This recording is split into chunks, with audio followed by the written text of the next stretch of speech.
نحمده ونصلي على رسوله الكريم اما بعد فاعوذ بالله من الشيطان الرجيم بسم الله الرحمن الرحيم رب اشرح لي صدري ويسر لي امري واحلل عقدة من لساني يفقهوا قولي۔ آج میں انشاءاللہ آپ سے بات کروں گی اس دعا کے بارے میں جو کبھی رد نہیں کی جاتی۔ دعا ایک عبادت ہے، دعا ہماری ضرورت ہے۔ دعا اللہ تعالیٰ سے اپنی دنیا کی زندگی اور آخرت کی زندگی کی ضروریات کے بارے میں التجا کرنا ہے، اس سے مانگنا ہے، اس سے سوال کرنا ہے، اس کے آگے گڑ گڑانا ہے، اس کے آگے اپنی عاجزی کا اظہار کرنا ہے اور اپنے مسائل کا حل تلاش کرنا ہے۔ ہم سب جانتے ہیں کہ اس دنیا میں ہم آزمانے کے لیے بھیجے گئے ہیں، ہم سب پر آزمائشیں آتی ہیں، ہم سب کے امتحان ہوتے ہیں۔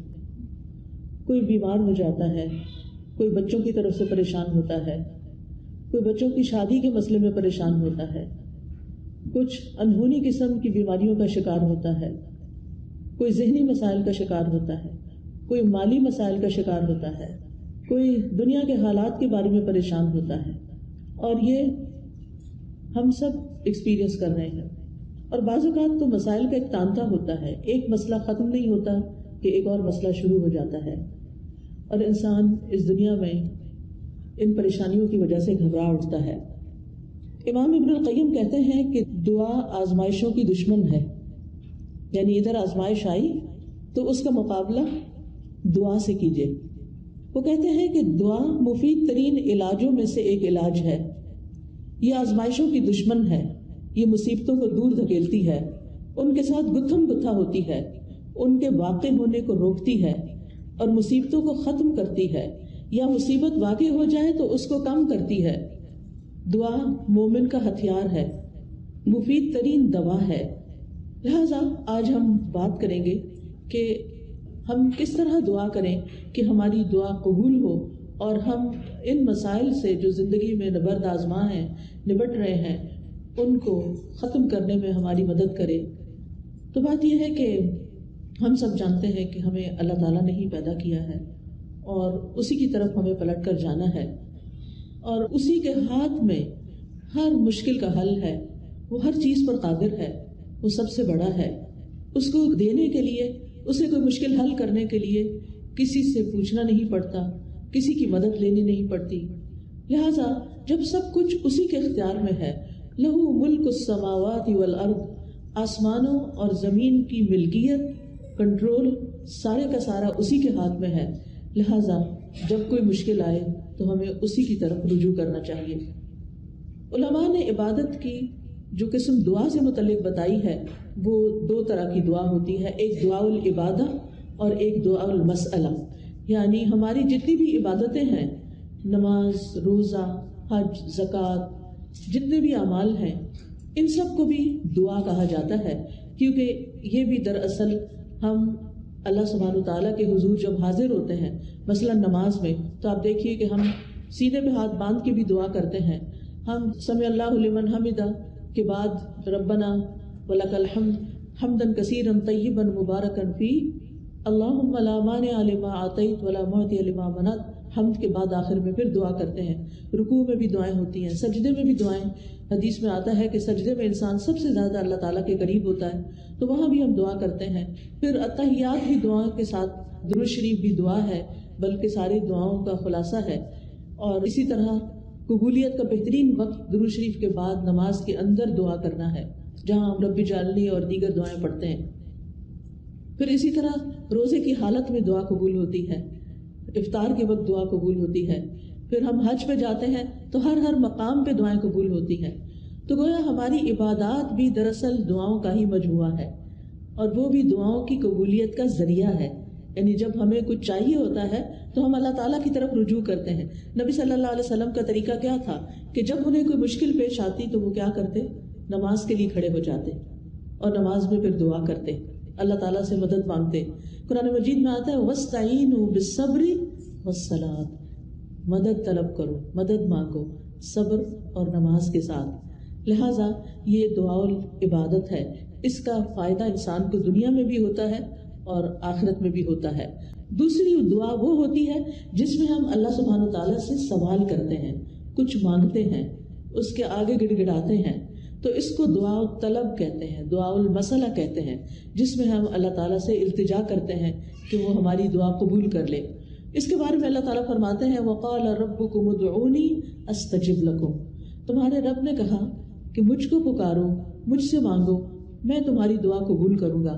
ایک اور جگہ پر آتا ہے سورۃ البقرہ میں وَإِذَا سَأَلَكَ عِبَادِي عَنِّي فَإِنِّي قَرِيبٌ أُجِيبُ دَعْوَةَ الدَّاعِ إِذَا دَعَانِ فَلْيَسْتَجِيبُوا لِي وَلْيُؤْمِنُوا بِي لَعَلَّهُمْ يَرْشُدُونَ. اور تمہارے رب نے فرمایا کہ مجھ سے دعا کرو، میں تمہاری دعا قبول کروں گا، اور جب میرے بندے آپ سے میرے بارے میں سوال کریں تو بے شک میں قریب ہی ہوں، میں پکارنے والے کی پکار کا جواب دیتا ہوں جب بھی وہ مجھے پکارتا ہے. تو گویا اللہ سبحانہ تعالیٰ بندے کے بہت قریب ہے. فإنی قریب ایک اور جگہ پر آتا ہے ان ربی قریب مجیب، کہ بے شک میرا رب قریب بھی ہے اور دعا قبول کرنے والا بھی ہے. لیکن دعا کی قبولیت کے لیے کیا کرنا چاہیے؟ فَلْيَسْتَجِيبُوا لِي وَلْيُؤْمِنُوا بِي لَعَلَّهُمْ يَرْشُدُونَ. ان کو چاہیے کہ وہ میری بات بھی قبول کریں. یعنی اگر وہ یہ چاہتے ہیں کہ ان کی دعا قبول ہو، ان کی بات قبول ہو، تو پھر وہ کیا کریں؟ وہ میری بات قبول کریں، میرے احکامات کو بھی قبول کریں. تو گویا اللہ تعالیٰ کی اطاعت بہت بڑا ذریعہ ہے دعاؤں کی قبولیت کا. اور پھر اسی طرح وَلْيُؤْمِنُوا بِي، مجھ پر اعتماد کریں، ایمان رکھیں، یعنی دعا کرتے رہیں. جب اس کی قبولیت کا وقت ہوگا، جب وہ واقعی قبول ہونی چاہیے، اس وقت وہ دعا قبول ہو جائے گی. اس لیے مایوس نہ ہو، اعتماد رکھیں، ایمان رکھیں، یقین رکھیں. لعلہم یرشدون، تاکہ وہ بھلائی پائیں، ہدایت پائیں. کیونکہ رشد جو ہوتی ہے، رشد اس میں ہدایت بھی ہوتی ہے اور بھلائی کے معنوں میں ہوتی ہے. یعنی انسان کی عقل کی دو قسمیں ہوتی ہیں. ایک وہ ہوتی ہے جس کے ذریعے انسان چیزوں کو سمجھتا ہے، اچھے برے کا فرق پہچانتا ہے، اور ایک ہدایت کی قسم رشد کہلاتی ہے، جس میں انسان اچھے برے کا فرق جان کر پھر بھلائی تک پہنچ جاتا ہے، خیر تک پہنچ جاتا ہے. اس لیے رب سے دعا کرتے رہنا چاہیے. اسی لیے ابراہیم علیہ السلام نے جب دعائیں کی تھی تو آخر میں فرمایا تھا ان ربی لسمیع الدعاء، بے شک میرا رب تو ضرور دعاؤں کا سننے والا ہے. یعنی وہ تو لازماً دعائیں سنتا ہے. اور السمیع کا لفظ اس کا یہ مطلب نہیں کہ وہ صرف سن لیتا ہے اور بس بات ختم نہیں. اس کا مطلب یہ ہے کہ جیسے ہم رکوع سے سر اٹھاتے ہیں تو کہتے ہیں سمع اللہ لمن حمدہ، کہ جو اللہ کی تعریف کرتا ہے اللہ تعالیٰ اس کی حمد کو سنتا ہے، بلکہ مطلب یہ ہے کہ اس کی حمد کو قبول بھی کرتا ہے، دعاؤں کو قبول بھی کرتا ہے.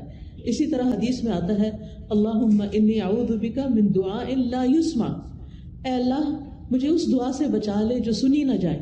تو یہاں سننا قبول کرنے کے معنوں میں، کہ ایسی دعا نہ ہو کہ جو تیرے ہاں قبولیت نہ پائے. لیکن دعا مانگنے کا طریقہ بھی درست ہونا چاہیے تاکہ دعا قبول ہو جائے.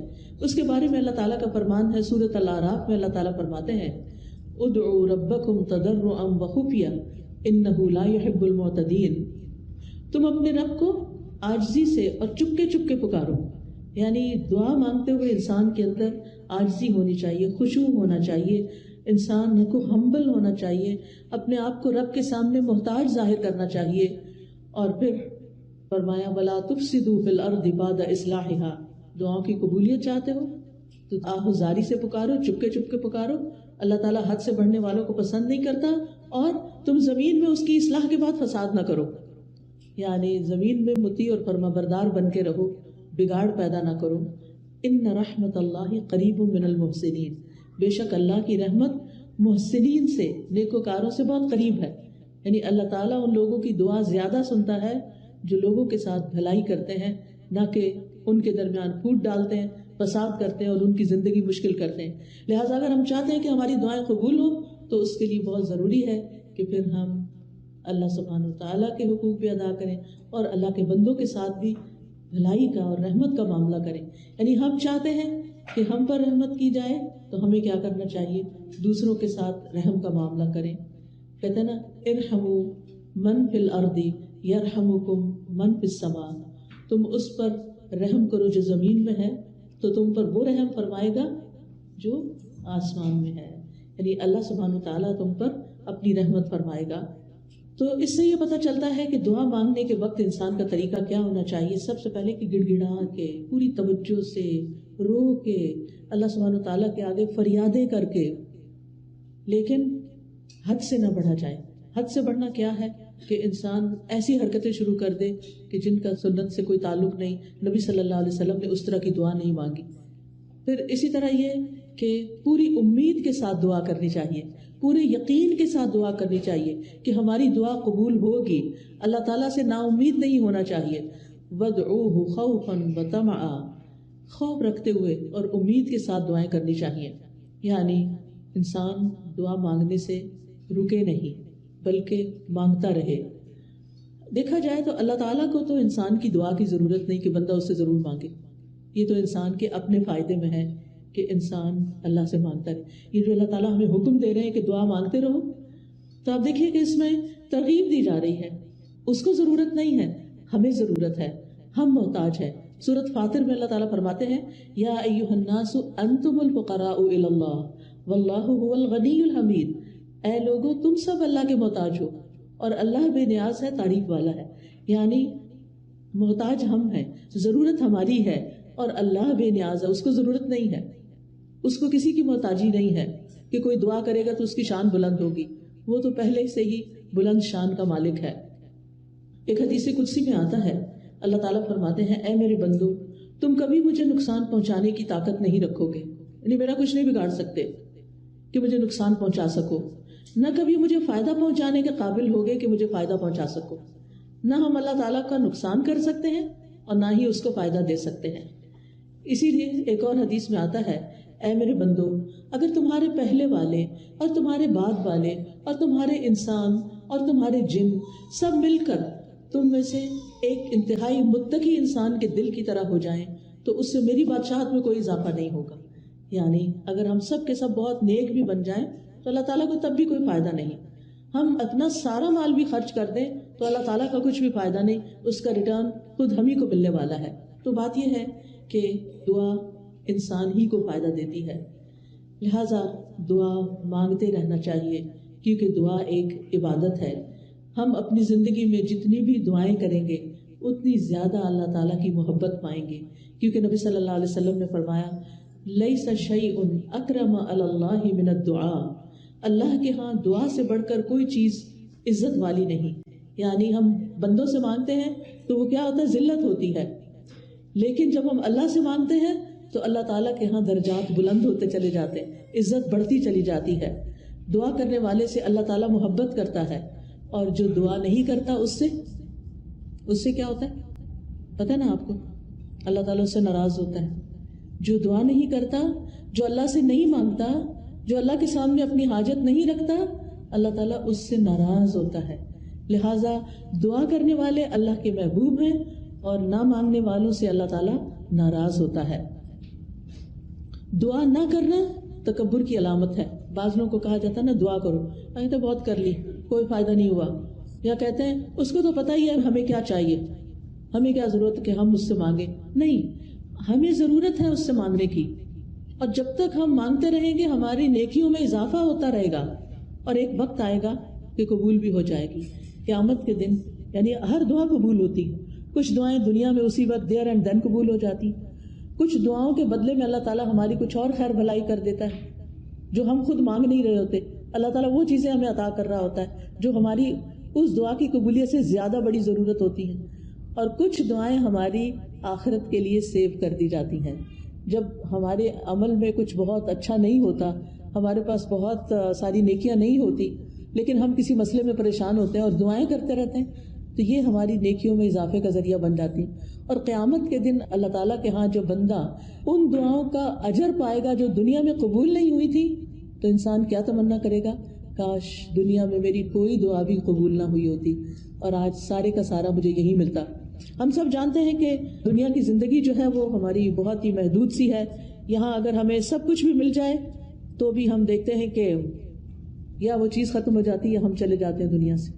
یعنی کچھ بھی تو یہاں باقی رہنے والا نہیں.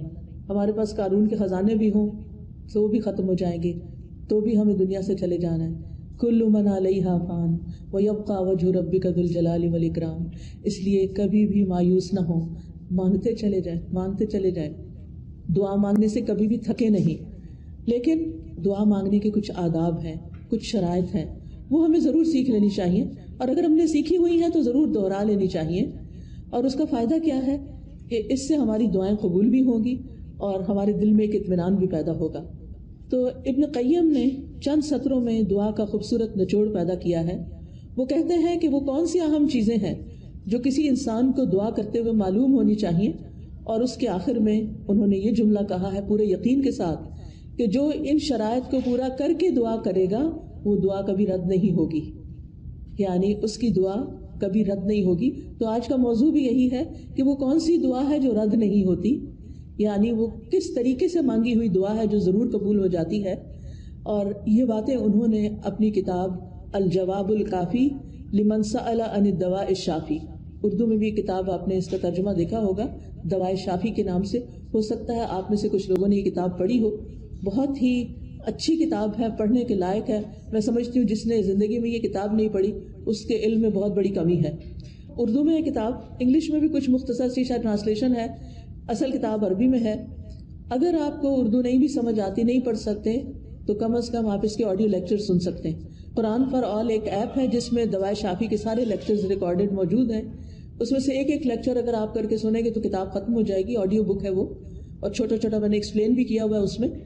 تو اس سے آپ کو زندگی گزارنے کے بہت سارے پر حکمت ایسے نکتے ملیں گے کہ جن کو اپنا کے آپ کی زندگی میں ایک اطمینان اور سکون پیدا ہو جائے گا. تو بہرحال اس کتاب کا ترجمہ النس اینڈ دا کیور کے نام سے بھی آپ دیکھیے گا ضرور. تو دعا کی قبولیت کے اسباب کون سے ہیں؟ اگر آپ کے پاس کاپی پین ہو تو اپنے پاس نوٹ کر لیجئے، اور اگر نہیں تو دل پہ لکھ لیجئے.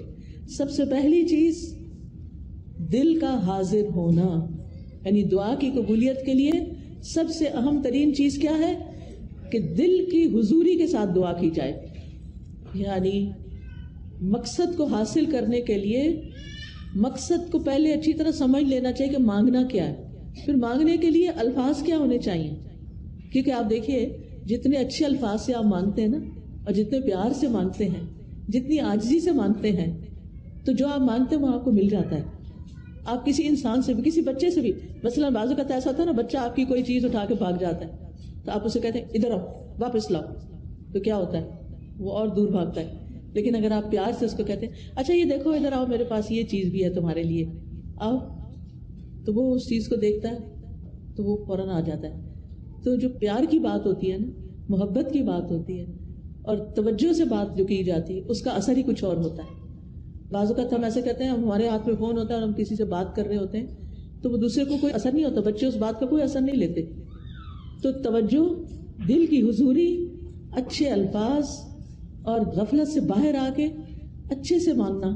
کیونکہ حدیث میں آتا ہے وَاعْلَمُوا أَنَّ اللَّهَ لَا يَسْتَجِيبُ دُعَاءً مِّن قَلْبٍ غَافِلٍ لَاهٍ، جان لو بے شک اللہ غافل اور لہو و لعب یعنی کھیل کود میں مبتلا دل کی دعا قبول نہیں کرتا. یعنی دھیان ہمارا کہیں اور لگا ہوا ہے، کان ہمارے کہیں اور لگے ہوئے ہیں، اور ہم صرف زبان سے کوئی کتاب اٹھا کے، آج کل تو بہت سہولت ہو گئی ہے نا کہ خود سے سوچنا بھی نہیں پڑتا کیا مانگنا ہے، بس بک اٹھائی دعاؤں کی، یا کوئی کارڈ اٹھا لیا، یا پھر کوئی ایپ کھول لی اور لفظ پڑھنا شروع کر دیے. ٹھیک ہے وہ بھی دعائیں ہیں، لیکن ان کو بھی سلیقے سے پڑھنے کی ضرورت ہے. ان پر بھی جب آپ پڑھتے ہیں نا تو صرف ایسے نہیں کہ قرآن کی تلاوت کر رہے ہیں بغیر سوچے سمجھے تو دعائیں بھی بغیر سوچے سمجھے پڑھتے چلے جائیں، ایسا نہیں کرنا، بلکہ جو کچھ بول رہے ہیں اس کو سمجھنا بھی ہے، کیا مانگ رہے ہیں، کیوں مانگ رہے ہیں. لہٰذا ہمیں غفلت سے نکلنا ہے، دل حضوری کے ساتھ مانگنا ہے، ڈسٹریکشن سے بچنا ہے. جو آپ کی خاص خاص دعائیں نا وہ ایسے وقت میں کیا کریں جب ڈسٹریکشن نہ ہو. کیونکہ بعض اوقات آپ دعا مانگ رہی ہیں اور ادھر سے بچہ آپ کو کھینچ رہا ہے، ادھر سے فون بج رہا ہے، ادھر سے آپ کے گھر کے باہر کھڑا ہے، ادھر سے آپ کو خوشبو آ رہی ہے کہ ہنڈیاں جل رہی ہے. اب آپ سوچیں کیا دعا مانگی جائے گی، کیسی دعا ہوگی وہ، اور پھر اس میں قبولیت کیا ہوگی. جب آپ کو خود ہی پتہ نہ ہو، کان کہیں لگے، آنکھیں کہیں لگے، ناک کہیں لگے، کیا پتہ چلے گا کیا مانگا کیا نہیں مانگا. لہٰذا ایسے وقت میں مانگیں جب آپ اکیلے ہوں، تنہا ہوں، آپ اور آپ کا رب ہو، پھر آپ اسے چپکے چپکے سرگوشیاں کریں.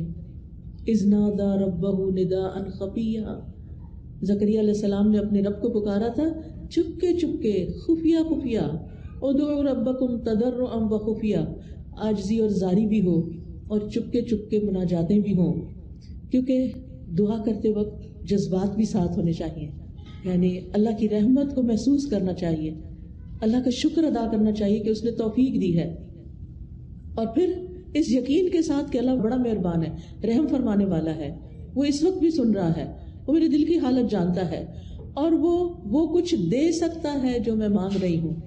جب آپ بندوں سے کچھ مانگتے ہیں نا تو بعض اوقات ان کے پاس ہوتا بھی ہے، وہ نہیں دیتے، لیکن اللہ تعالیٰ جب دیتے ہیں تو اس کے خزانوں میں تو کمی ہوتی ہی نہیں۔ بندوں کو تو یہ خوف ہوتا ہے نا، ہم نے دے دیا تو ہمارا کیا بنے گا، ہر دفعہ ایسے ہی ہوتا ہے نا، کوئی ہم سے کچھ مانگ لے تو پہلے ہم سوچتے ہیں ہمارا کام چلے گا دینے کے بعد، بس اتنا ہی دیتے ہیں جتنا ہم بس دینا چاہتے ہیں، اس سے آگے نہیں۔ اللہ سبحانہ وتعالیٰ کے خزانے بھرے ہوئے ہیں، جب سے زمین و آسمان بنا ہے وہ خرچ کیے چلے جا رہا ہے، لیکن اس کے خزانوں میں قطرے برابر بھی کمی نہیں ہوئی، قطرے برابر بھی کمی نہیں ہوئی، اس کو کیا فرق پڑتا ہے؟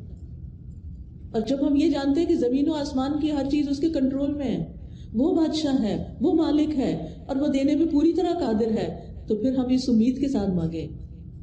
قرآن مجید میں آتا ہے کہ وَإِن مِّن شَيْءٍ إِلَّا عِندَنَا خَزَائِنُهُ وَمَا نُنَزِّلُهُ إِلَّا بِقَدَرٍ مَّعْلُومٍ، کوئی چیز ایسی نہیں، یو نیم اٹ، کہ جس کے خزانے ہمارے پاس نہ ہوں، لیکن ہم ان خزانوں میں سے کتنا دیتے ہیں، کتنا اتارتے ہیں، ایک معلوم اندازے کے مطابق، ایک مقرر اندازے کے مطابق، کیونکہ اللہ تعالیٰ